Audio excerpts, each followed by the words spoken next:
Hello. So I made a past few videos of the candidates who were trying to share their experience, and they all considered that GK you should not put a lot of effort in, and there's a reason. So I'll try to discuss the same reason in this particular video, and for that I've taken the 2023 paper Shift 1 and Shift 2 for the analysis. So as you know, in GK there are 10 questions each in a paper of 120 marks. So 10 marks out of 120 is there for GK, the non-tech portion. Let's look at the Shift 1. In Shift 1, the first question was, in which year was the Judo Federation of India formed? So this is static question, static portion. It's like if you know the answer, you know it. Similarly, second question, in which state of India are the Mulayangiri Hills located? Again a static question, maybe from geography. Question 3 is to match the bird sanctuaries with the state. So the question was something like this, like they gave the 4 not so popular bird sanctuaries and the states like Assam, Tamil Nadu, and you have to match them, which one matches what. Again a static question. Question 4 is, who brought out the journal Samvad Kaumudi to educate the public on social issues during the 19th century? Again a static question from history. Question 5, the license of which of the following banks of Maharashtra was cancelled by RBI in September 2022? So this is the current question, like the exam was there in Feb 2023. So about 6 months back in September 22 this happened, and this is covered in the current portion. So usually in current what you see is like maximum 6 to 8 months back they can ask questions. But this is only one question of the 10 questions you will see in this particular shift. Like question 6 is a static question. Liver fluke belongs to a phylum. So the name of the phylum is a biology question. Question 7. Which of the following best describes Lothal, a Harappan site? So this is Indus Valley civilization. Again a static question from history. Question 8. In which year did the Anarchial Revolutionary Crimes Act receive the assent of the Governor General? So this is from Indian history and a static question.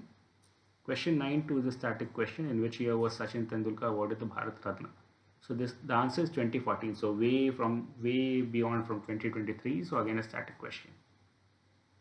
Question 10. The Constitution of the District Planning Committee is mentioned in the article dash of the Constitution of India. So this is a polity question. Again a static one. So you can see that 9 of the 10 questions are from static portion, and only one is from current, that too is a banking question. Let's look at shift 2 now. Shift 2, the first question is match rivers and their origin states. So this is like in shift 1 they asked to match the bird sanctuaries with the states. Here they are asking rivers with the origin states. Again a static question. Question 2 is, which of the following is not one of the 3 major indigenous wild silks produced in Assam? Again a static question. Question 3 is a current question from September 2022, and it asks, in what following states did Microfinance Institutions Network launch a series of free medical health camps? So again related to the banking sector, current affairs from September 2022, about 6 months old from the exam date. Question 4 is, the reformer Henry Vivian Derozio was associated with, it's a history question, again a static one, probably from modern Indian history. Question 5, which of the following Harappan sites was excavated in the 1960s under the guidance of B.K. Thapar?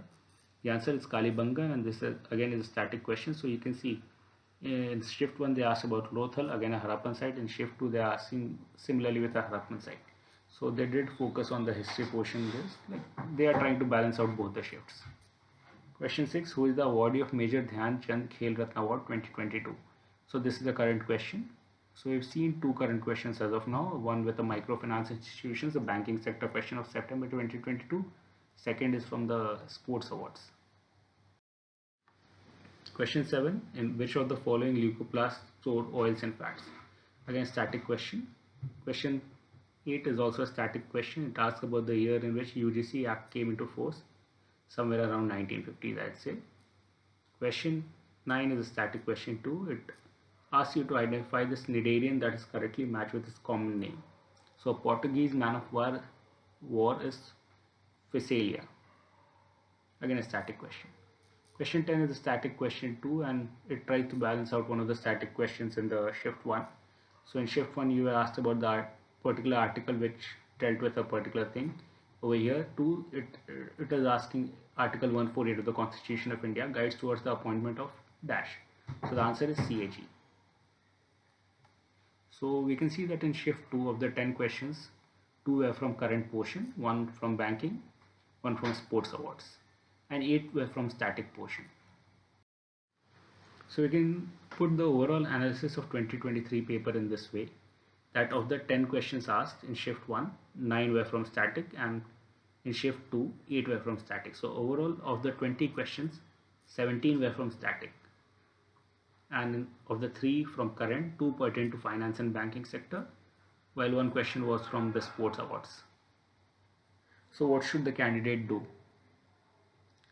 So I suggest that to focus more of your time on the current portion would not be beneficial for the candidate, as the number of questions asked from current portion are very less.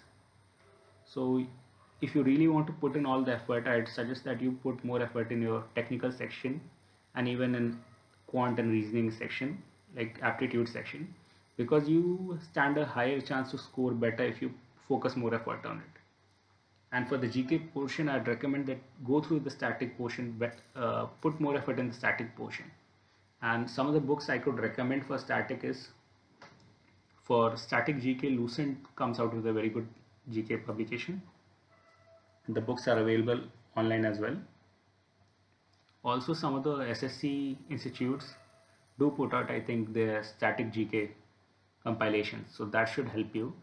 If you are trying to delve even deeper, modern Indian history is covered in PT 365, I think, similar to polity. So last 20 pages odd, last 20 odd pages, you should get some relevant data. But I do not think that is required, because GK, as everyone has said, is a vast subject. So you should try to focus more on trying to score some portion, definitely. Like let's say that you do your polity from Lucent or do your static GK from Lucent. So you should be able to attempt at least national park, rivers, wildlife sanctuaries, some history portion and all, some science too. And let's say that you attempt 3 or 4 questions. So for the rest of the questions, since there is no negative marking, you go and attempt everything, you guess, and then you put the correct answer in, and spend more of your time towards physics, mathematics, and quant, reasoning, English and all. So that would be my recommendation. Thank you.